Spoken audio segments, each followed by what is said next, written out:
and welcome to the latest episode of Off the Fence, brought to you in association with BoyleSports. This is your weekly go-to jumps programme. This is where we go on a deep dive into all the jump racing we've just seen over the last 7 days, but also look ahead because we really are building up to the Cheltenham Festival. This will come out on Tuesday and it's 4 weeks to the day before we will all be at the big meeting in March, and so the countdown is well and truly on at this stage, as it has been all season, whether you like it or loathe it, that is the way that it is. Before we go any further, please do hit subscribe on our YouTube channel. That way you won't miss a single episode of Off the Fence, and we've got a belting episode coming for you because we've got plenty to dissect from the weekend just been, but also a good meeting at Ascot to look ahead to, among other races too, so stand by for that towards the end of the show. But without further ado, let's say hello to the boys, because I am joined as always by Barry Geraghty and Tony Keenan, the two legends that are. I don't know why I've been so kind to you already today, Barry, but that was a big intro for you. Yeah, indeed, Vanessa. Thank you very much. I hope you're well. I'm in very good spirits. My voice is a little bit better than it was this time last week, and I'm definitely fresher than I was this time last week. I've had a much quieter weekend rather than the one that was the Dublin Racing Festival. And I didn't go racing, but yourself and Tony have been on the ground. And Tony, how are you over there? You enjoyed a day at the races, was it yesterday? Yeah, I was at Navan, lovely day out, good racing, nice crowd about, great track, and a few interesting horses running, not least Blazing Khal. Absolutely, we'll get to him in due course. Do you take the family when you go racing, Tony, or is it very much a you day? Oh, God, no. Jeez, they wouldn't have any interest in looking at that. That'd be my idea of hell. No, I'd rather sit at home and listen to them than take them to the races and listen to them. My God, definitely not. Torture for all concerned. That's a good playground in Navan, Tony. You should bring them next time. I've never noticed it, Barry. I've never noticed it. I haven't been looking, but maybe I need to. I've been going there for years. Right, okay, well, without further ado, let's crack on with what happened where, but we are going to kick off with the big news story that broke today, which is that sadly Allaho is ruled out of the Cheltenham Festival. We will not be seeing him in the Ryanair, the big weapon, the unit that is Allaho. He may be a bit of a freak on the racecourse, but of course he is fragile, and after a piece of work he had some abdominal bleeding. We do hope that he is going to be okay and that we may see him in the future, but for the time being he is ruled out at the Cheltenham Festival, and as a result that throws the Ryanair wide open as a race itself. Blue Lord is now at the top of the market at 11-4 with BoyleSports. Fakir Duderi's 11-4 too. Shishkin in there at 7-2. Conflated at 4s and Fury Road at 5s. You've got all sorts of different profiles coming into the Ryanair now because of the Allaho news that broke today. It's very disappointing, Barry. I think, Tony, we'll start with you here. It was disappointing to hear, maybe not necessarily all that unexpected given how fragile this horse is, but now this race, the Ryanair, looks like it's really up for grabs. Yeah, just with Allaho, first of all, I would kind of put all this back to the performance he put in at Punchestown last April. Aside maybe from Constitution Hill and the Supreme, it was the performance of the season. An amazing performance, attritional gallop. He set over 3 miles there, his first go over that trip in a long time, and it just seems to have taken it out of him. And big performance like that, there can be a price to pay. We've seen that with different horses, with Shishkin versus an argument at Ascot, going back, Surname and Altior and things like that. So I would be inclined to think that was the cause, and it opens everything up for this race. A little bit of no-nose ending race at the moment, like Blue Lord being favourite. He has, I suppose, somewhat bounced at Christmas, or bounced in the Dublin Racing Festival run after his very impressive Christmas win, or at least dipped in form. So it's a big ask for him to kind of bounce back, things like that. Saturday's going to have a big part to play in this race. Obviously, Ascot itself and the Red Mills, perhaps at Goran, might have a bit of a say in it. The horse that I'm most interested in for this race is a horse that's not even entered, Haute en Couleur, but surely to God they have to be thinking about supplementing this horse in light of what has happened. Now, I do think what Shishkin does on Saturday is going to have to play a big part in that, because it's obviously the same owners and that, but Haute en Couleur looked a different horse to me at Torres, the ease with which he moved through the race, and I think he even held on to a little bit longer. He could have been even more impressive. We don't know anything about his well-being since then. We'll know a little bit more on Tuesday when the entries for Goran come out, but I'd say they have to be strongly considering supplementing them for towards this big one, especially if it now looks that much more open. Yeah, that's really interesting. And Horton Calor is a 6-1 shot with BoyleSports in the market, but as you said, would have to be supplemented. Should just point out that BoyleSports are non-runner, no bet now with the Ryanair, but also all the championship races across the board at Cheltenham. So that's bear that in mind with BoyleSports. Barry, what do you make of the Ryanair picture now with this Allaho news? As Tony's touched upon, big weekend for the market on Saturday with seeing Fakir and Shishkin in action at Ascot. Yeah, exactly, it is. And whatever turns up in Gorham, we don't have the entries just yet. But it does blow the race wide open. Fakir Dudery is there, who's been placed in it the last couple of years. Very open, as Tony mentioned. Blue Lord conflated. For me, though, Shishkin, I'm going to give him another chance. Obviously, disappointing in the Tingle Creek, but was in top gear all the way. He's 11 from 14, though, so he is a very good horse. He's only 13 months since he put in that performance last season, which was the race of the season against the Norgamine. I'm going to hang on to a bit more hope with him and feel the step up and trip, the small little bit of he has palate cauterized, which is going to help his breeding, and possibly will run with a tongue tie as well. So I think they're all positives for me, and I'd like Shishkin for this. Okay, for the Ryanair, that is very interesting indeed. We will look ahead at the Ascot card towards the end of the show, so stay tuned for that. But in the meantime, let's take a look at what happened where over the weekend. And it might have seemed going into the weekend like a relatively quiet weekend, but we've got plenty to get stuck into because we saw some performances that we may not have been expecting, and maybe not more so than Jonbon, in the sense that he managed to win his match race at Warwick in the Kingmaker. But Barry, not in the fashion that everyone was hoping for when it comes to that being his prep run for the Arkle. Some people very disappointed in him. Some people think that the market reaction to him being pushed out to 7-4 is a bit of an overreaction. When you were watching it, what were your initial views on Jonbon's performance at Warwick? It wasn't looking good. Jumping the fourth last, I thought, was he going to be pulled up? He was dropping away so quick from Calico, but he missed the third last, and then Jonbon got going again. I suppose if he hadn't put in a below par win in Haydock on his prep run for the Cheltenham Festival last year, I'd be very concerned. But Haydock was on soft ground, sharp track, and it really showed from he didn't show the level of pace you would have expected. So he went to Warwick, which wouldn't be a sharper track, but it was good ground, and he was caught for pace again. And it was a workmanlike performance. So if he hadn't just ran the race he ran in Haydock last year, I'd be thinking, no, this is going to struggle. But I think in a better run race, bigger track, maybe a bit more juice in the ground, I think you'll see a better performance from him. As regards the prices and overreaction or not, I think the prices are probably, I wouldn't say they're an overreaction, but they probably are relative to the performance you would have seen in Leopard's Term from El Fabiolo and Dysart Dynamo and those. So I'd put it down. I think it brings it to a better place as a result of that, more so than the Warwick race for me. Okay, interesting. El Fabiolo is the 5-4 favourite with BoyleSports. As I said, Jonbon 7-4, Dysart at 6s. Tony, your takeaways in regard to Jonbon now? Have you lost any faith in him and his ability? I thought it was a weird race on Saturday. I thought Harry Skelton caught Aidan Coleman a little bit unawares with the move he put in. He went for his race very early. As Barry mentioned, the mistake 3 out was probably the difference maker and things like that. The thing if I were back in Jonbon that I'd be most concerned about was the fact that he was shifting right a little bit. That was something new. That was something new with him. He'd been very straight on his 2 other chase runs. That would be a little worry for me, because I think what we were thinking maybe when we reviewed El Fabiolo last week is that Jonbon's edge might be in the fact that he would be a better jumper than El Fabiolo. Well, has this somewhat removed his edge?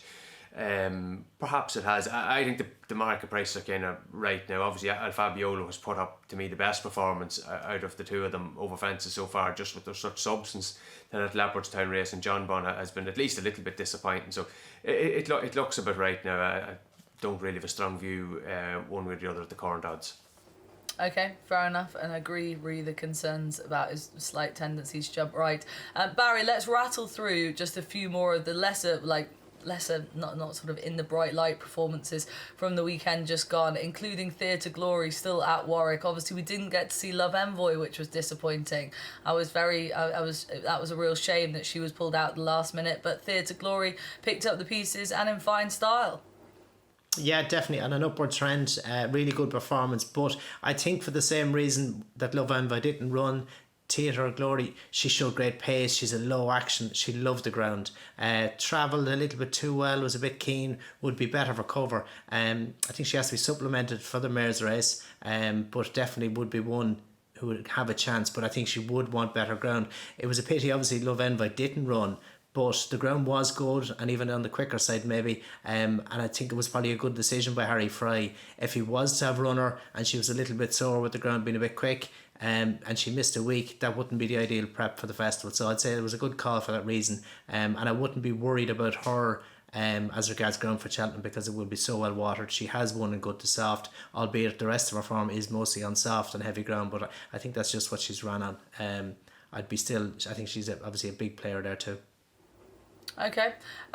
What about the Betfair Hurdle? Down to Newbury we go. We saw Orkham Risk beat Filey Bay, and the two of them pulled a good way clear of the rest of the field. And Filey Bay just been seen off in the closing stages, so nearly pulling off something pretty impressive by the Emmett Mullins team again. What were your takeaways from that big handicap hurdle? Yeah, same thing as well though, as Warwick ground was dry, and there was 4 course records broke on the day, and this was one of them. Orkham Risk put in a really good performance. I thought Nick Schofield gave him a brilliant drive from the front, judged it really well. Filey Bay, he had a few lengths to make up. He took a chance at the second last. He chased the winner all the way to the line and just failed to get up, but it was a really good run. He's 2 from 5 over hurdles, so I think he's open to plenty more improvement still, and probably will get a few pound off the handicapper, which it might have needed to get into something like the county hurdle. But I think he'd be one that goes to the county hurdle with a good chance. Okay, keeping it on the right side of him then. And a quick mention for Lucia, who now looks like she might head to the Mares Novices Hurdle at the festival, having dotted up at Exeter, and a lot of people very impressed by her. Yeah, another good performance. She was very good in Newbury, which was probably a stronger race, but she came back and she won well here again. Travelled really well, a little bit keen at times like that. She'd be better in a better race with more cover, more pace. And Nicola was probably in front early enough because she was looking around her at the last when she made that mistake, but she's definitely a very, very classy performer. She's really built on her strong bumper form, and I think she's a worthy favourite for the Mares Novice. Okay, viewers out there, everyone watching and listening, what do you think of everything that's been said so far? What are your takeaways from the weekend just gone? Please do get in contact. Send us your comments in the comments box below on YouTube. We read them and it generates lots of conversation, so get involved. If you agree with us or disagree, let us know. Let's head back over to Ireland now, because another very good performance and gave one of the anti-post markets a serious shake-up this weekend was Blazing Khal. Back with a bang, I suppose, and straight up to the top of the Stayers market, is now 9-4 favourite ahead of Tiapu at 3-1 and Home by the Lee at 9-2, having dotted up at Navan in the Boyne Hurdle. Tony went off at 5-1 in the end, and this is a horse who's generated so much chat even in his absence away from the track. When were we going to see him? Is he ready? What will it be like when he does come back? How fragile is he? And then he goes in and puts a performance like that in. I mean, he was brilliant, wasn't he? He was. I really could have done without seeing this horse now on Sunday. I managed to back meet and greet. I have an awful fear he's going to do me at Cheltenham now as well. It was a hard performance to pick fault with. Just a smooth performance. He was under a penalty. He was off whatever 400 odd days of a break. Just come through, won it well, did things right. Looks like he'd be better over a trip. So he has to be respected for the Stayers Hurdle, which suddenly looks at a really competitive, really interesting race. Whereas once it would have looked a horse from maybe a race for older horses that were, we'd seen a lot of them in this division. It's now an awful lot of fresh horses with him and Tihupu and Home by the Lee, who looks a different horse this season. So it turned out to be a hell of a race. Philip Burns is going to be riding it. He's a jockey now I've been quite impressed with in recent weeks. He seems to be a very good judge of pace. I thought he gave Baker a lovely ride in Naas there a couple of weeks ago to win a maiden hurdle. where the pace was quite slack, and he made a forward move in the middle part of the race to get into a lovely position, and he kind of got first run and everything. He might just have been the best horse, but he made sure of the result anyway. Also, he was very good on Grozny in defeat at the Dublin Racing Festival in a 3 mile handicap hurdle. Horse was a bit keen from early, but he got him to the front and kind of settled him in front and slowed the pace up, and basically anything that was held up outside the first 6 or 7 had no chance. I know he was ultimately beaten in second, but again, he very much got the best out of his horse. So, it will be a pressure ride for him. It looks like he's going to have some serious chances. Charles Burns has got a team of 3 horses going to Cheltenham. It looked like he may have more than that, but 3 that looked a really good chance with Blazing Khal, with Baker there, presumably for the Fred Winter, and with this horse in the Pretend Shoot First, I think is his name. So they've got massive chances. I think all 3 of those going to Cheltenham. Just as regards to Blazing Khal, I don't think he's quite as much done now as Tehipu, purely on the form book. I think Tehipu's beaten of a fresh Classical Dream on slow ground at Fairyhouse would be the best piece of form, but he has the ground worries and possible track worries, whereas Blazing Khal has neither of those and is also open to a lot of improvement. Just before we move on, Tony, from you, if you had to have a bet now at the prices, Blazing Khal there at the top of the market, is there a bet that jumps out at you for the Stayers Hurdle at this stage? No, there's not. I would still prefer Tehipu. I still think that he's out now to 7 to 2, 4 to 1. That's probably fair, and taking a chance that the ground will be reasonable for him. But I would be very worried about this horse. He was just very impressive yesterday. Okay, and what about you, Barry, after that performance of Blazing Khal and looking at that fascinating Stayers Hurdle division now? How are you viewing it at this stage? Well, I'd echo a lot of what Tony says, and especially with Philip Burns, brilliant rider, real good judge of pace. Blazing Khal was impressive, but he just hasn't had to beat the quality that he's going to have to beat in Cheltenham. So, albeit he could be good enough, he's yet to prove it. I would agree with Tony on the Tehipu form being the strongest, but for the same reason, I would make a case for Classical Dream, who was much more relaxed in the preliminaries and in the early part of the race in the Hatton's Grace, where he was very keen in last year's Stayers Hurdle. So I think he's a horse who might just have relaxed a little bit, which would help him get the trip. So for me, for horses only a neck off Tehipu, who's the second favourite, he could be value. Okay. Like it. I'm being slated by my producer here for getting the pronunciation of Blazing Khal wrong. I seem to be calling him Blazing Cahill, which is not his name.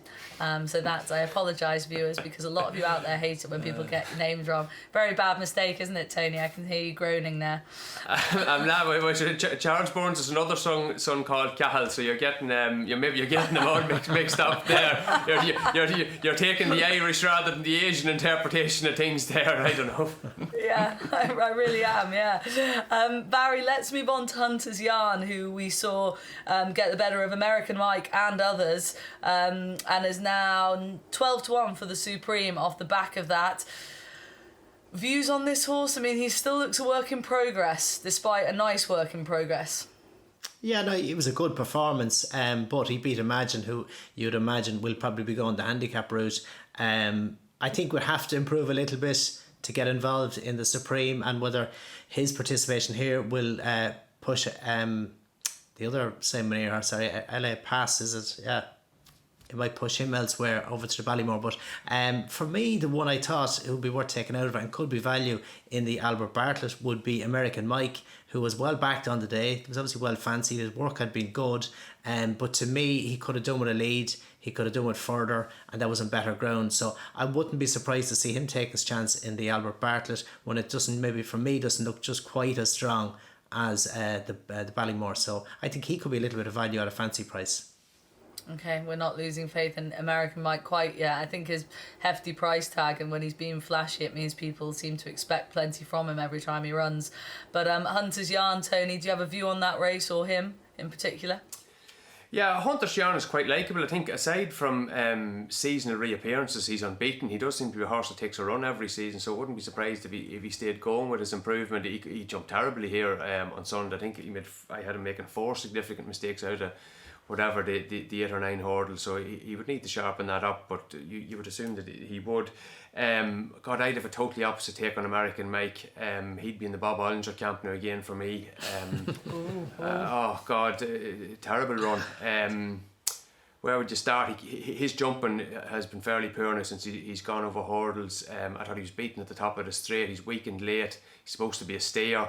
I don't know, and he was very strong in the market, which was really weird, because Gordon Elliott seemed to imply that they just had to get a run into him.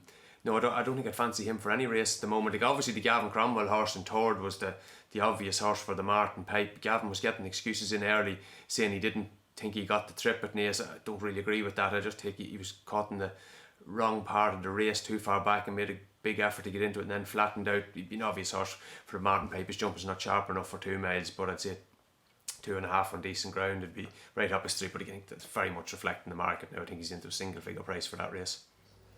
Okay, well, viewers out there, do you agree with Barry or do you agree with Tony? If you agree with Barry, then there's 16s around for American Mike in the Albert Bartlett.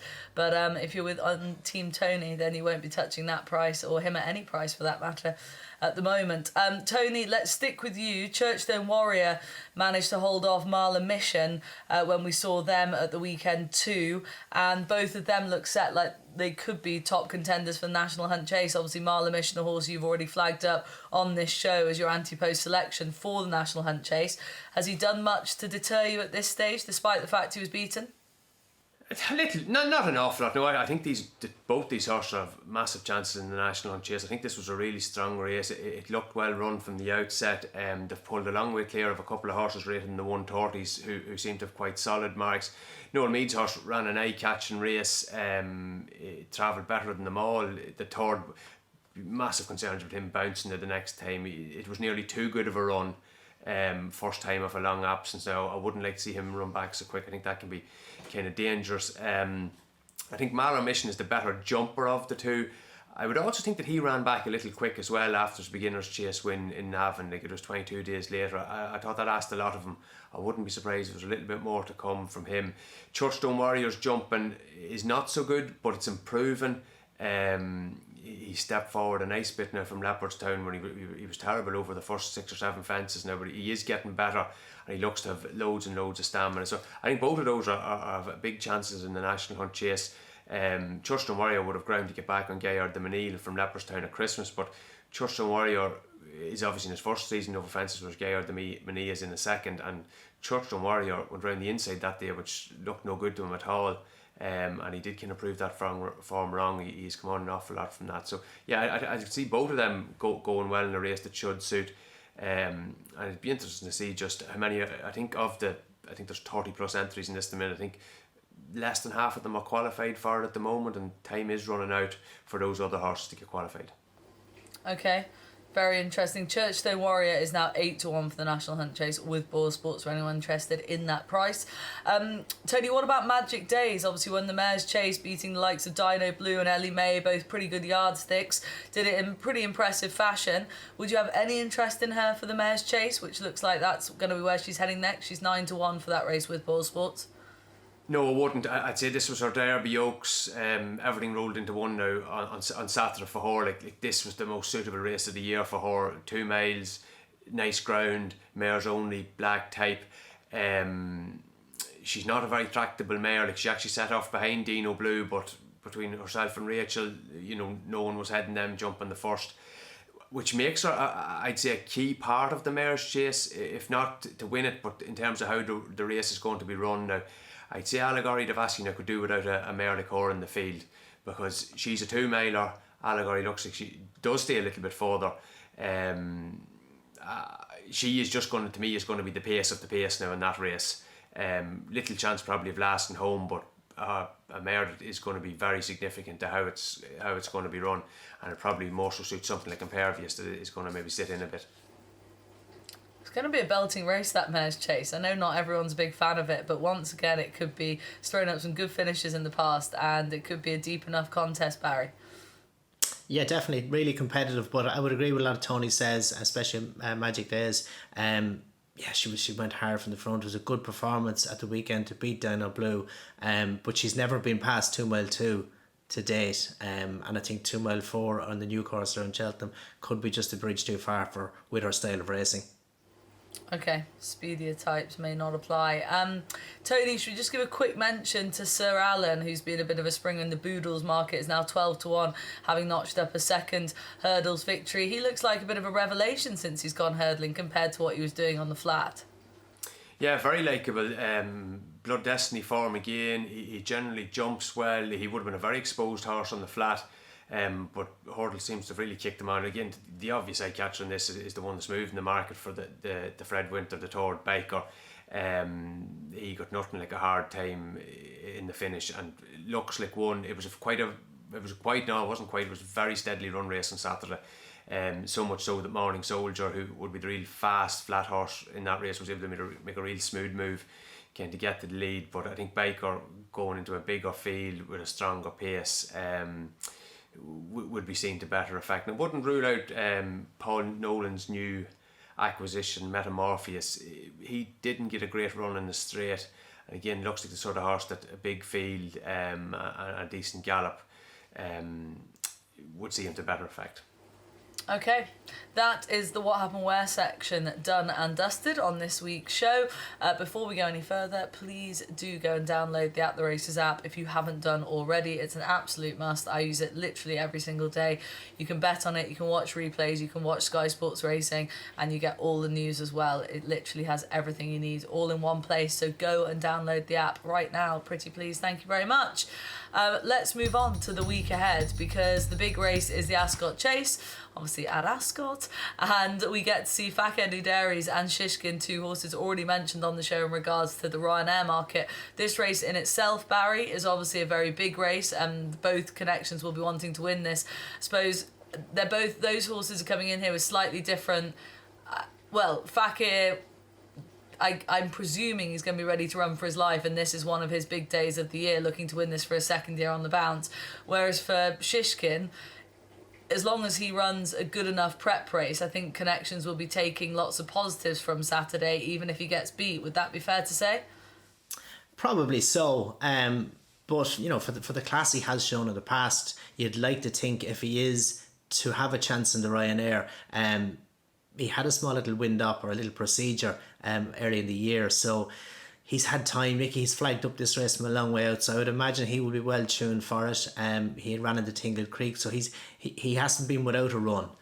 So I'd say he's in good shape, and I think he should be the one to beat. Fakir Dairies, put in a good performance to win this last year, but I think Shishkin is a stronger opponent this time round.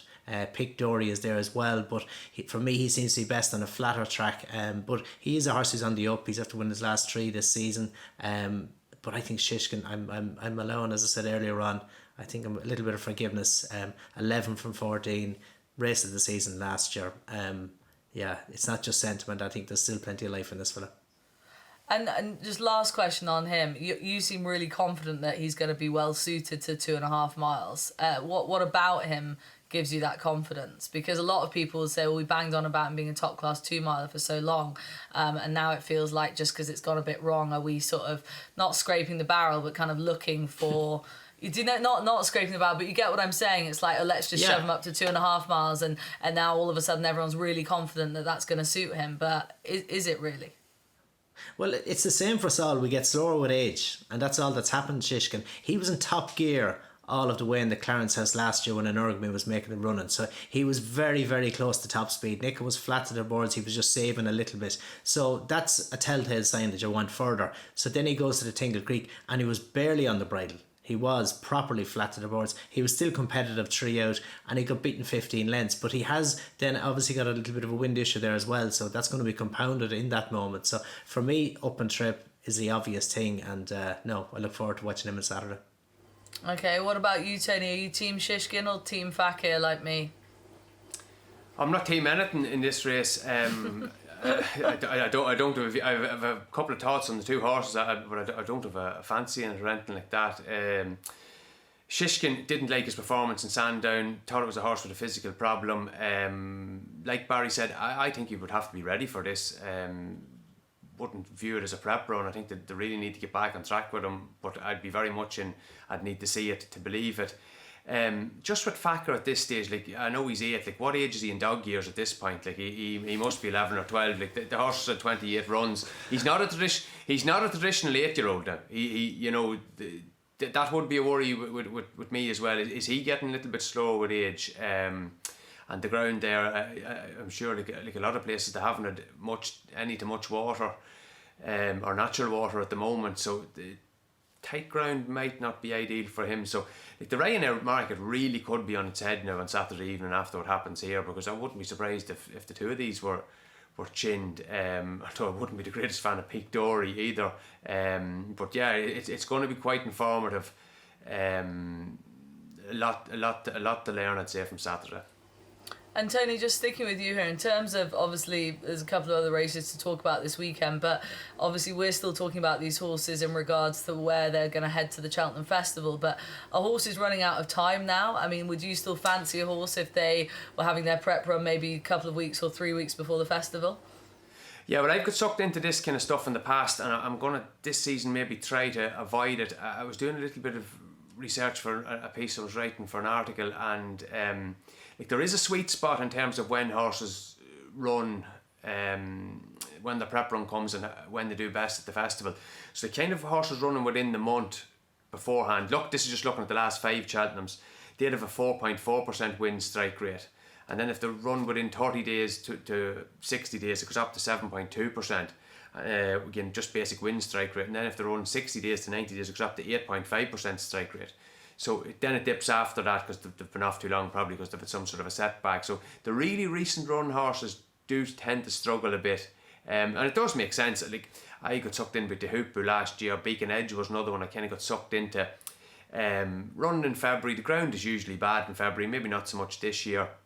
Sometimes those horses are they're good recent performances are foremost in people's minds. They're a little bit short in the market because of it. But I think having a cut-off point of the Dublin Racing Festival a few days after wouldn't be the worst point of view, allowing that every horse is individual. But there does seem to be, as I said, that kind of sweet spot somewhere between the 1 to 3 months absence seems optimal. Optimal, I like it. I like those sort of numbers. Should we give a quick mention, Tony, to Hidden Valley Lake and Corbett's Cross? We might see them in graded action at Clonmel on Thursday. What are you hoping to see from, well, really, all eyes will be on Hidden Valley Lake, you would presume? Yeah, it would though, but Emmett, the horse that was with Eugene O'Sullivan, now with Emmett Mullins, has done a lot as well and has run to a high level, winning a handicap impressively last time. I do think it was interesting with Hidden Valley Lake. I remember reading something with Henry de Bromhead, I think about 2 weeks or a week and a half before the Dublin Racing Festival. Hidden Valley Lake didn't even get a mention for the Nathaniel Lacey race, and I was wondering, God, I wonder if he had a setback or is he out for the season, because that seemed the obvious target race for him. But perhaps they just never had that race in mind from it all. Maybe they just say, no, we're not going to Leopardstown, ground might be a little bit quick. It would have been quite slow in Cork when he won, and Henry de Bromhead would have history with this Clonmel race, so it would just be something in the back of mind. Do they have in their head that he is a slow ground horse? Up to this point, Corbett's Cross has been the same.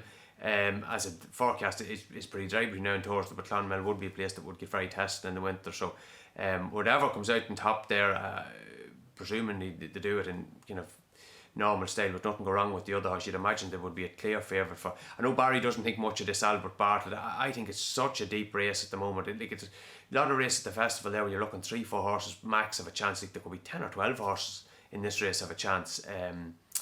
But these at the moment would look two of the standout ones. But I think, is there a difference here in terms of you're saying that there's loads in there with a chance, but Barry, is your point that you don't feel like there's an absolute standout star in that novice stayers division? That's it, Vanessa. This is a competitive race, and the two horses on Thursday would be towards the 4. If Corbett's Cross put in a big performance, he could be the 1, or Hidden Valley Lake for that matter. But no, to me there isn't a standard horse. So something like American Mike at 16-1, who is proven to a high level, I'd forgive him that over 2 miles. So I would like him in that at that price. But no, to me it just lacks a potential superstar. Okay, well, on that bombshell then, we are going to wrap up the show because we have rattled through everything we needed to.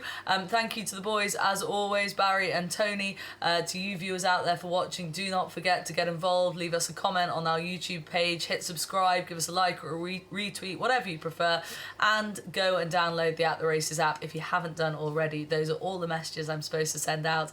But thank you very much for watching. Do join us again next week, where we will be, of course, dissecting that Ascot Chase. And as the boys have said, I think there'll be loads of takeaways in regards to that Ryanair market. So plenty to look forward to on the racing scene this week. But in the meantime, have a good week. That was Off the Fence, brought to you in association with BoyleSports.